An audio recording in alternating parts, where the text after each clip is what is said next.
Hi, hello everyone. We are so glad you could join us today. I'm Maureen Blanford. I'm VP of Marketing here at GiveSmart by Community Brands, and we're thrilled to have each of you here and joining this conversation. Today, believe it or not, for us is episode 14 in our Outside the Room Fundraising Success Series, where we want to continue to spotlight fundraising options outside the big gala room, while that continues to be just an ongoing surprise for us when those are going to come back. We're here today to address how do you attain and retain donors. We'll answer some questions by looking at examples from past Outside the Room episodes and highlighting other fundraisers that have been having some success outside the room.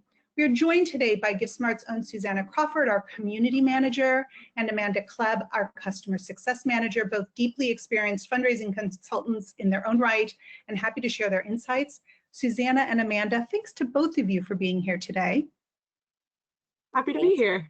Yeah, thanks for having me. Great. So before we dig in, as ever, those of you who have joined us before, if you're new today, in chat, you'll see some content that we have for you that hopefully will inspire you and your team on ways that you can be fundraising outside the room.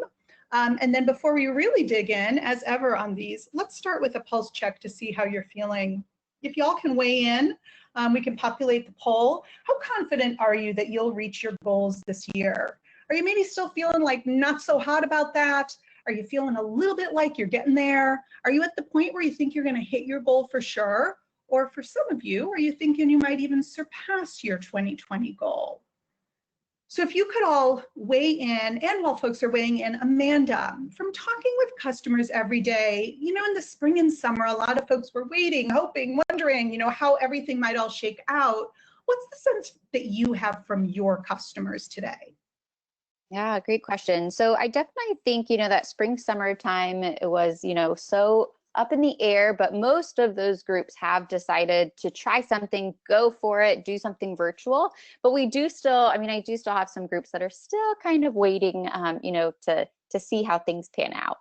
Yeah, I think that's probably fair. Okay.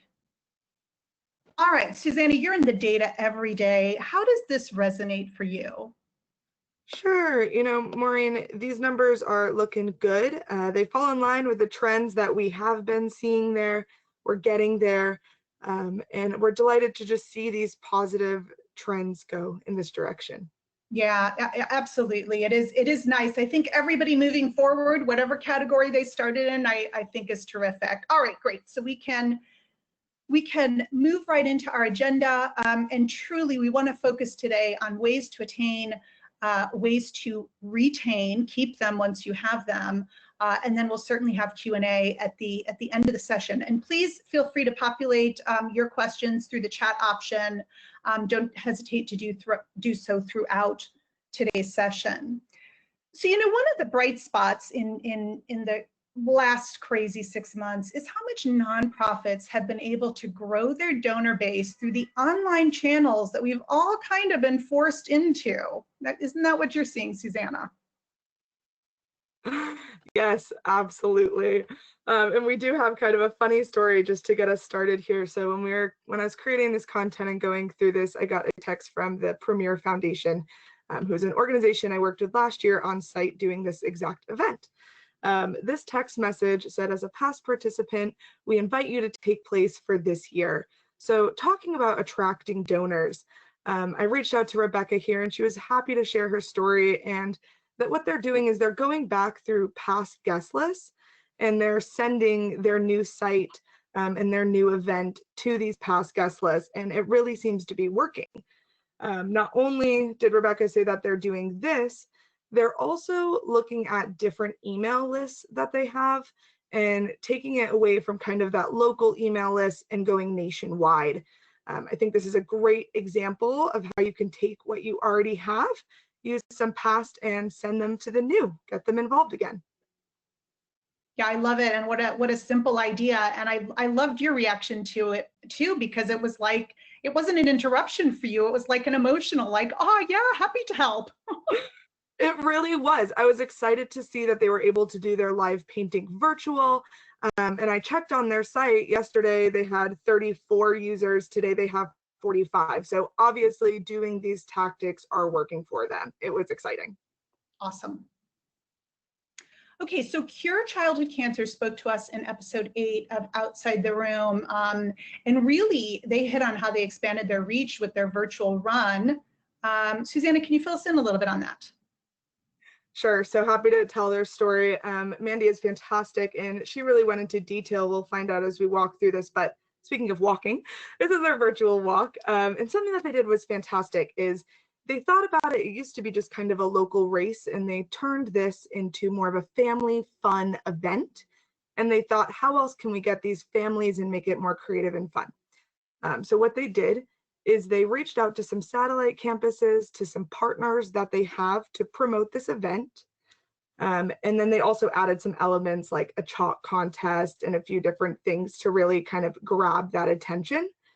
The main highlight here to share, though, is the way that they were able to think, who is part of our already community and what communities are they involved in? So thinking about, neighborhood clubs, walking clubs, civic clubs, church groups, anyone that's expansive, these people are in these groups that they might not be able to get together and do things right now, in groups, in clubs. So giving them a way to participate together, raise money for an awesome organization. They found great success reaching out to these local groups and areas all over, doing things that they're already doing. Love it. All right, Amanda, you actually work with our example here, ACS. Tell us a little bit about how peer-to-peer helped them attract new donors. For sure. And they were so excited. This is one of those groups that has jumped on our peer-to-peer. And the reason being, peer-to-peer takes the network that you already have and it really uses that to expand your reach. And a few, snapshots of just these images here, this join our team, right? Your team becomes bigger because you take somebody like Rob and you're able to attract the people who know Rob and they want to join in with Rob, who's joining in with you. So it's really helpful on just expanding your reach. And then, it also kind of solidifies that connection that you have with your donors that you already, have that are contributing and participating. So it also too, in turn, gives you potential for that donors to just grow and grow. And Lauren, who is my American Cancer Society contact here, I got to ask her, what has she loved about the peer-to-peer fundraising capability? And she says that exact piece is that, you have the potential to personalize those pages. So Rob gets to personalize, add his personal story of how he's connected to American Cancer Society and, share that piece. So you're engaging people who want to support, that individual, and it just kind of grows and grows. Yeah, love it. Love it. Great. Thank you for that. Susanna, now, what I think is interesting about these examples is they all took a little bit of work behind the scenes, did they not? Right, absolutely. So with these ones coming up here too, we're going to talk about how can you do something to get people to kind of pay attention to you versus going out and doing the work. So here we have a selfie scavenger hunt done by the Pasadena Humane Society and SPCA. And I know Charlotte is listening right now, so we're so excited to have you part of this and show the amazing work that you're doing. They were able to put this selfie scavenger hunt together, send it out to their sponsors, their individuals, and gain a lot of attention. These posts here show you the funny Instagram post that came about from this and really drew attention back to this fundraiser. So this fundraiser, just talking about how exciting that it is that they were able to share and go beyond. This fundraiser actually netted about $20,000 over what it did last year, just doing an auction with this component and a few others versus an entire golf event. So here I'm kind of curious too, with Amanda working every day, what are some other creative tactics you found that people have used to be able to draw attention to them? Yeah, I mean, this is a great example, of course, and kind of to nod on what you said, Susanna, is just that, social media is so key.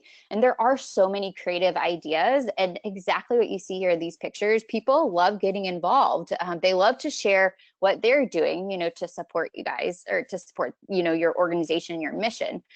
So many creative ideas.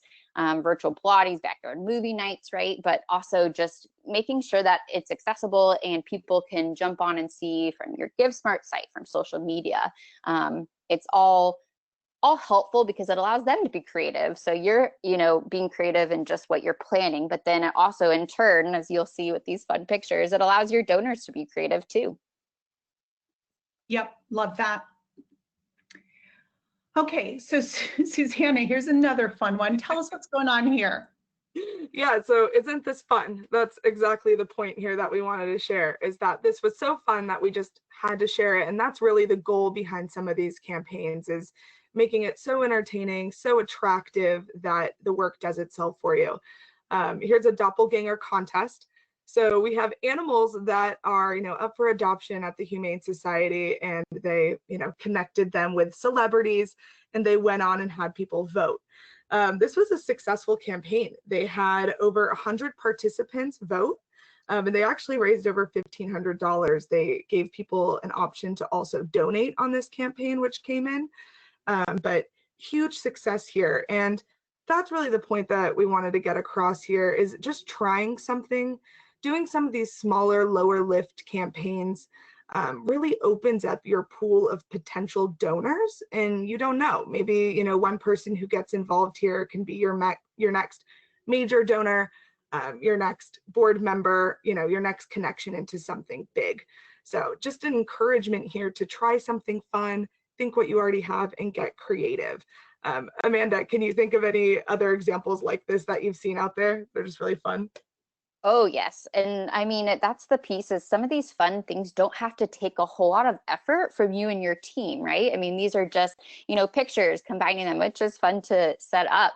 But yeah, I've had a costume, actually contest, which is fun, fashion shows, cooking classes, paintings, voting on paintings. There's so many fun ideas, but I think you kind of nailed it with just fun.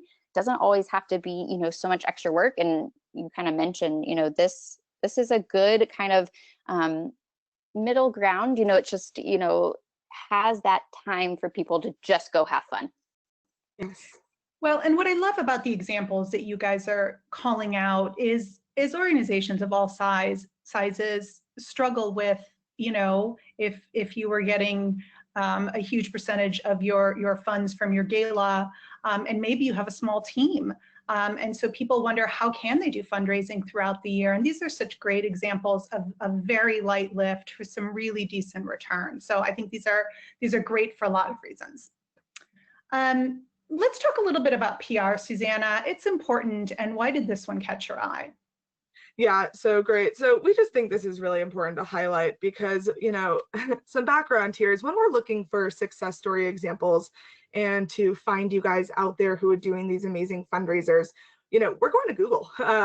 We're going to the news sources that we have, and we are finding them. And how we're finding them is through these articles and these press releases that people are putting out. So this one stuck out to me from the Georgia Ovarian Cancer Alliance, because their press release was amazingly done. First, I'll say the source that it came from. It came from AJC, which is Atlanta News Now. This is a common source that we're seeing on Google come up. This is just a local, citywide news source that people are utilizing. So think about it. Where are you geographically? How can you reach people through these news sources? It's number one. Number two, the information that was in this. So it had everything that I needed to know to be able to join this event. It had the date, the time, the event description, the org info, who they are, their mission. It had a GiveSmart link, and it had their live stream link. So if you really want to open that up to anyone, here's a possible way. And not only did they have it in their press release, when you go to their actual GiveSmart landing page, it had all of the same information. So you can go into either their press release or their event site and know exactly what to do, how to do it, who you're supporting, and how to make that next step and interact. It's just fantastic. Love it. Okay, a little data. Amanda, can you tell us what the data is telling you here? Yeah, so, and this goes really well with what Susanna was just, talking about, just kind of that reach, because this data slide you'll see is our entire GiveSmart database, and this really compares last August, so 2019 to 2020 August. And I'm going to unpack it, so never fear, but this is really encouraging just when our team has been able to see. If you see that blue line on the bottom, that's going to be our 2020 versus 2019. And, there's just a positive difference. And I'm going to kind of break down that positive difference. You'll see is we've got 80% year-to-year increase of just overall users. So people kind of using, people visiting the campaign sites that you guys are creating. And then an 86% year-to-year increase of just the new users. So the first time that somebody has visited. So brand new, has never been to a campaign site. And those are really big numbers, 80%, 86% of people coming to the sites. I mean, that's huge. And so, the other piece as well is just the page views. And, it's the same story. We've got an increase of people, viewing these pages, which is why it's crucial to put different information. We'll jump into that a little bit more. But overall, big picture is your donors and people are out there, they're listening, they're looking, and they want to be a part of these great missions. So, yeah. It's really for us, I just have to echo it, is really so powerful, because when it comes to attracting new, I mean, this really kind of says it all. So thanks. So now we're gonna move from attracting new to retaining, because it's important. Once we've got their attention, we want to keep them coming back. So how do we do that? And back to Cure here from episode 8 of Outside the Room. Amanda, can you tell us what is going on here? Yeah, so this is going to be Cure's homepage, and this is just information, directly there, so that, when we do get those new page views, new users coming, what we just looked at in that data, this is crucial to unpack. So the thing to notice really is just how much they're getting on their homepage, to share, what they're about. They also give some call to action. So when a new donor reaches your site, you don't want them kind of confused or unsure what you guys are about. And Cure does this really well in a few different ways. So they've got, what they're giving to, right? So we've got those donation amounts there with pictures, which are darling and just great, but it also just ties them to exactly where their money's going to. So that's one real important piece. They give you details, of the silent auction. So they unpack, hey, this is what we're doing. You can participate in these ways, and this is how you participate. They give those frequently asked questions, which is very valuable, so people feel comfortable to be able to jump in. How to bid, that's another really great piece, so people feel comfortable. And if people feel comfortable, odds are is that they're going to jump in and bid, because they'll know how to do it. So, I mean, all in all, your homepage is going to be a crucial spot, especially with those numbers that we kind of saw previously. Information and communication is going to be key. Excellent, thank you. So Susanna, similar example, but tell us the Alzheimer's Association story. Yeah, happy to. So this story comes from our virtual event examples blog, which should be in the link. It has tons of these amazing examples. They also had a fantastic event homepage. So they had, their FAQ section, they had their partners in Neiman Marcus, and, being able to have people go directly to that partner. It was fantastic. But what really stood out with us talking to them and learning from them is that the most rewarding part of this entire experience was being able to create some videos. So they created videos on personal stories that attached to their mission. They highlighted caregivers. They added videos that taught the value of their organization. So overall, those are just so impactful. But the main thing is how they use this. So they didn't just think of their event homepage as a static, we'll put it up once, we'll design it in the beginning, and it will just live there. The bottom video that you're seeing is actually a thank you video. And the content on the left side is all of this is post-event. They went back in as their event and they added a thank you video. They added the videos that, people may have missed. And then they directed people back to the website. Hey, did you miss it? Find out how we did on our event homepage. You can almost think of this as, a revolving and fluid program that you maybe would have printed for your old gala. Now you can update it and keep people engaged throughout that homepage. Just an incredible way to do that here. Susanna, is that just a way to sort of keep them emotionally close? Is it also an opportunity to have ongoing donations? Can you tell us primarily what the purpose of that tactic is? Yeah, absolutely. I think most people use it as a lead-in of a thank you, right? Okay. So, hey, you missed us, or thanks for joining us. Most people send it to everyone in type of one message, and you can send a text message back to your homepage or an email just saying thanks. Check out how we were able to come together and support our cause. And if you missed anything, you can view it now. And it just gives them that next step to stay engaged, as well as really just, let them know that they're making an impact in what your cause is doing and, what you were able to do together as a community. Perfect. Thank you. Yeah. Okay, so a topic that affects us all, the follow-up to collecting funds. So Susanna, you spoke with Crossnorth School about their decision-making process. Can you walk us through that? Yeah, I mean, we all know that follow-up after an event for collecting funds can be tricky. So this is worth talking about. And they made their decision to go ahead from the beginning, make it clear and communicated that the credit card that you used when registered would be charged. If you needed to do some sort of other form of payment, you could. This was an online store. Actually, it was fun. They transitioned it from a strawberry sale. So what would have been in person, now it's an online store. This made their fund collecting very easy. And on top of that, they took the additional time to just enable the transaction fees. So what that means is when people are making their purchase, they have the option to cover the credit card fees for the organization. What we heard from Crossnorth is that people were actually thrilled to have that option and do that for the organization. So kind of summary here is what they found is just giving it clear communication. What you put on file is what will be charged, and giving them the option to support the nonprofit in another way was super beneficial at the end of their day. Yeah, I love that. I know it's tricky, but it's interesting how much when it's just the course of doing things, how smoothly that goes. Amanda, this is an online store example, but does that translate to other event types that you're seeing? 100%. And I love that this is on our retaining donors portion of it.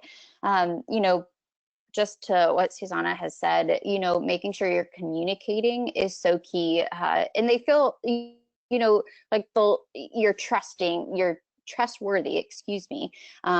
So yes, it goes across everything, letting people know exactly kind of what's going to take place, and especially afterwards. I mean, the collecting funds, I know, is sometimes that part for a lot of people that do, hope that it never comes, to have to do that. But it is, I mean, it's the reality that, we do have to reach out. And also too, it's all about giving people that option to support you a little bit more. And those transaction fees are perfect for that. And really, I've had most groups, I think, just since everything has, pivoted some, right? And some things going back to normal, but just more people using that option of, okay, yeah, maybe we will ask, because they've heard, exactly that the transaction fees, they're happy to cover them. So I definitely think everything kind of Susanna mentioned is great. And bottom line, just communicating how you're handling payments is crucial, along with everything else. Perfect. So everyone loves a follow-up email. Amanda, Tell us more. I know sometimes people worry about, are they striking the right tone there, but what are you seeing? Oh gosh, the post-event email is probably one of my favorites, because yes, I mean, you do all that work to get your donors to join, and they do. And, here with, I mean, they've done a fantastic job with their post-event email. And the pieces about this post-event email that I love, is that it does link back to the program, which is, important, because somebody may not have been able to join during that time. So they're able to, watch at a time that's convenient for them. They also, link to different other, specific videos. And that's important because it all really does go back to the mission, right? Everyone is coming and participating and devoting their time to, your post-event virtual or what have you, because of your mission. And that doesn't change. That piece just doesn't change. And this post-event email is just, that reminder there, of, hey, thank you so much for joining us and supporting us. This is the impact that you guys had, and by joining us. So the other piece about this that I do love is that the donation ask, it doesn't end, right? You have your event, it's another way that you can just remind people, here we go. This is how much we've raised. We're so grateful. Please give if you can. So it's a great call to action. I mean, it's one of those pieces where in fundraising, obviously it does make sense to add that in there. And then, they also included their little virtual program. It's another way you can tie in your sponsors, because you'll always have people, that would rather read than watch that video.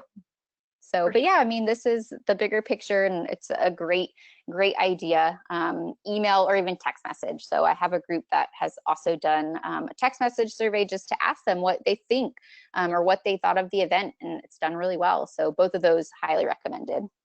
Love it. Speaking of text messages, Susanna, I know you have another one you want to share. Yeah, well, this is Amanda's client too, so Amanda, feel free to jump in.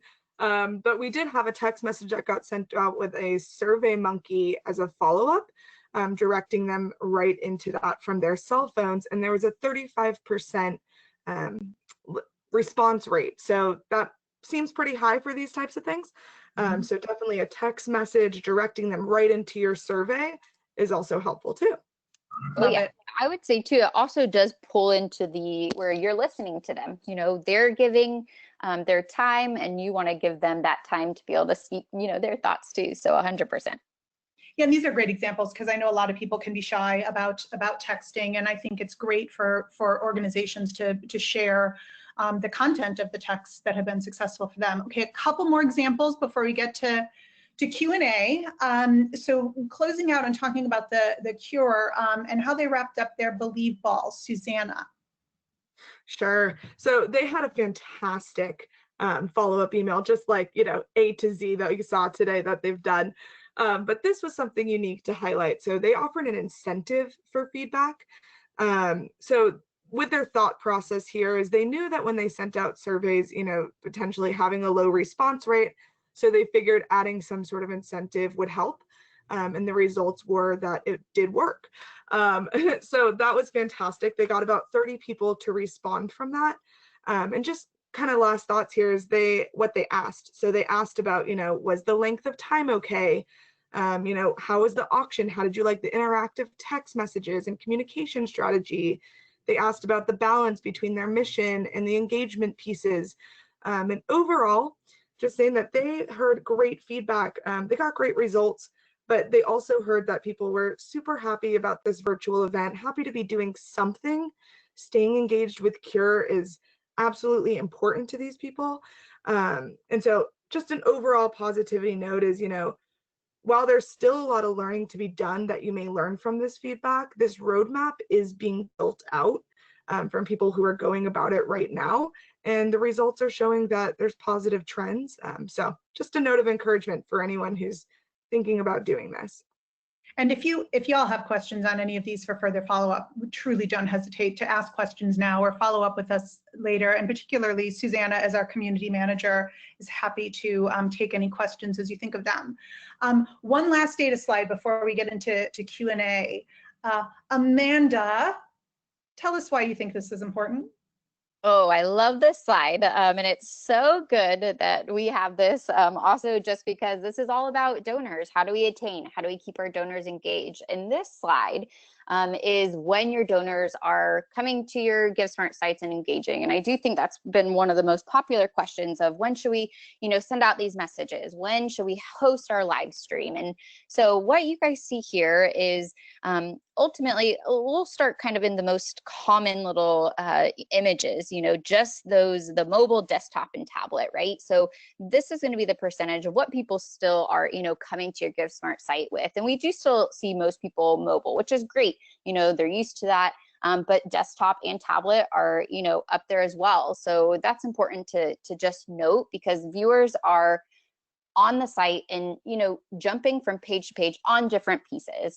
So all of that to say, viewers are averaging 6 pages per session, and that's quite a lot. So, we do spend a lot of time on our homepage, which is incredible. They probably jump there to, a few times, but they are visiting other sides, other pages, which is important. And this is GiveSmart. This is our GiveSmart wide. So the other important piece to know is just that the time spent on the site is about 3 minutes, which is a good chunk.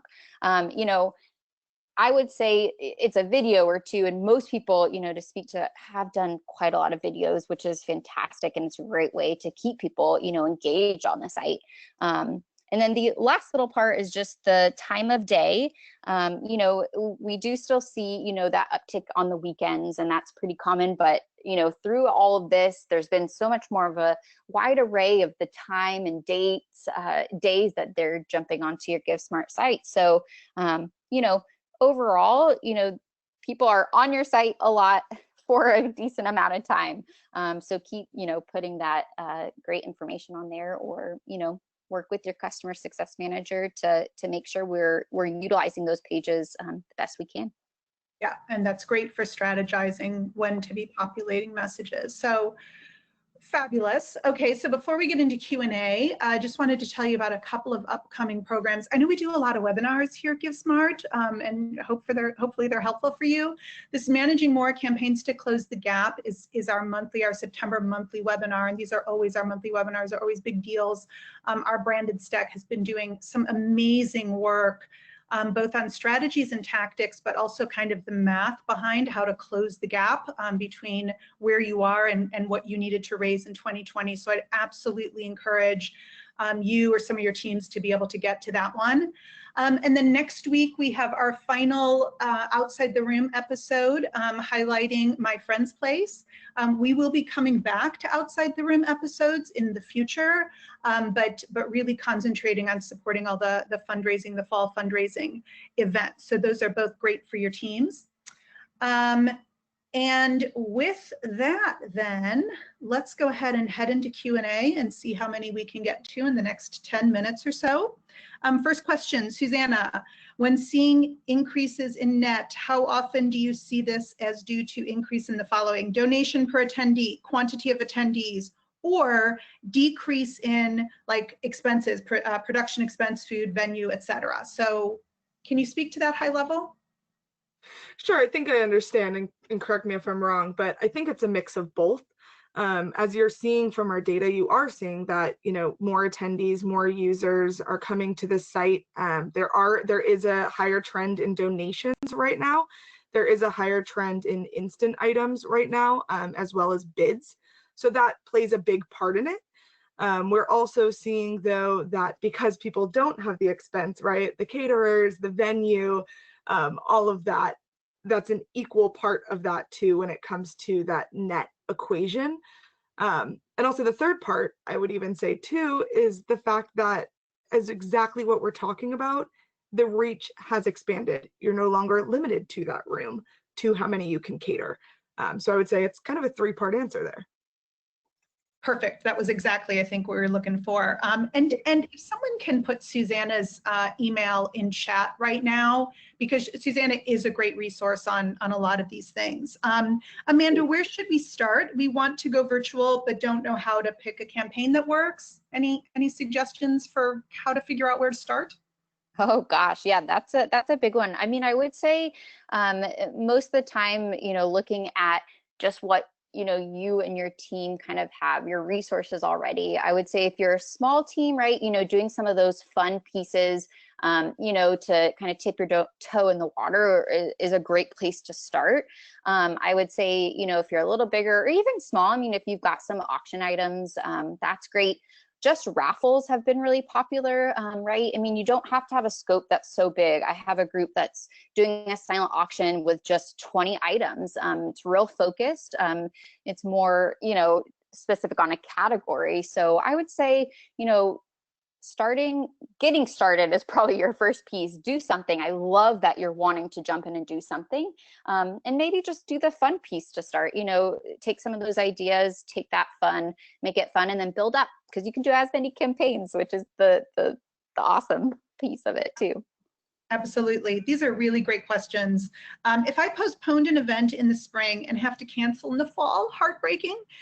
What is the best way to encourage my donors to still support our mission? Susanna. Okay, I'll take it. Yeah, it's a big question, right? I would say, just engagement. So that can look a lot of different ways. So you first of all just want to let people know where you're at as an organization. How have you guys been affected? What's going on? Using a video to show your organization, the status of what's going on, sending that out to start. Donation campaigns have been extremely important, for just generalized, emergency funds type of situation. That's definitely a place to start. But again, starting one or two of these campaigns, and something that I would add here too is taking from what you have done in the years past and maybe brainstorming out every element that is included in that. Go down the list and ask yourself, is this something that we could do individually by itself? Or is this something that we could pivot just a little bit to do something new with? Taking what you already know and then just switching it a little bit, we're finding that over and over and over, those have been the most successful campaigns and a great place to start raising your funds. Great. Amanda, has anyone done a membership drive through your system? Oh yeah, definitely. Yeah, we have memberships. I have groups that tackle those memberships onto just their auction pages. But yeah, that's definitely something that's feasible and has taken place. So yeah, great question too. I'd love to even ask more questions to that back, but it's not the time for that. But I love it. Great. Okay, I think we have time for a couple more. Do users tend to come to Give Smart Sites by going to the event link or using the text keyword feature? Which is the most effective to use in marketing for the event? Ooh, good one. Susanna, you tell me if you want to tackle. I'm happy to. Yeah, I'll start and then jump in with anything I miss. I would say personally that I think it's up to the organization. I think it depends on how you're going, right? So the premier example from the beginning, right? It was great to just send that link because it was in the text message. They sent me a text and I just had to click on it, right? So that was very easy. If you're using a press release or you're using, some sort of larger net, I would say a text in option is fantastic. It could go at the bottom of a screen during a TV commercial. It could go, sponsors can send that out. So it's the way that you're promoting, I would say, is the way you use to have people register. Amanda, what are your thoughts? I would totally second that. I would actually say both, 100%. You've got capabilities to use both, so definitely use them for sure, because it just depends on the donor and the organization. But I think you nailed it, Susanna, on mentioning how you guys are getting out there. Marketing is going to be what's easiest for the donor to do and what's easiest to translate, but both, if possible, all the way. Yes. Great. And let's wrap with this one. Oh, I just lost it in my scroll of questions. So someone had asked, how do we, where do I find donors who will do things like the doppelganger contest? I'm worried no one would participate. Amanda, is that something you've dealt with in the past? Yes, I definitely think that I've had plenty of groups that have come, to me with that same fear of just how do we ensure that people can join in? And, I do have to say, I mean, I can't personally, but the way that you're communicating to them, the reality is they're engaged with you because of your mission. So if we remind people, hey, we're doing this doppelganger contest, yes, because it's fun, yes, because we're raising, we need to raise funds, remind them why we're doing it and why it's important for them to participate. So I would say I definitely hear that fear, and I want to make sure that, our group that our groups that are fearful and feel like, maybe they're not doing so hot, we hear you and we are here with you guys. And it's understandable, but I do think just going for it and making sure kind of what we've said throughout, this is communicate and just communicate well in the different ways that make sense for your group are going to be crucial. And I anticipate people would jump in. Yeah, Amanda, I think you're spot on with finding people who have a passion for your mission as well, right? And two, kind of connecting dots back from an earlier slide about going after groups. So say, let's talk about the doppelganger one, going to online and finding like influencer pet accounts, or going online and finding different groups in your area that are, the King Cavalier Spaniel group who meets every Tuesday and sips wine or whatever it is, right? Finding groups in your area through Facebook groups, through just Googling, that have an interest in what you're doing or in that fun thing. Just sending an email or sending an Instagram message, sending whatever that is, a letter, if that's the way it goes, making a call, and just kind of getting it out there to those groups. They might be able to do some of that advertising for you. Great. All right. With that, if we didn't get to your question today, we will absolutely follow up with you personally, one-to-one. That flew by. When you see the survey, please take a moment to give us your feedback, as it helps us shape the content which we want to do for you to meet your needs. With that, Susanna and Amanda, thank you so much to both of you for joining us today. Thank you. It's fun. Yeah, thank you. And thanks to all of you for joining. We are in your corner and we're rooting for you. Don't hesitate to reach out if we can help. With that, have a great rest of your day.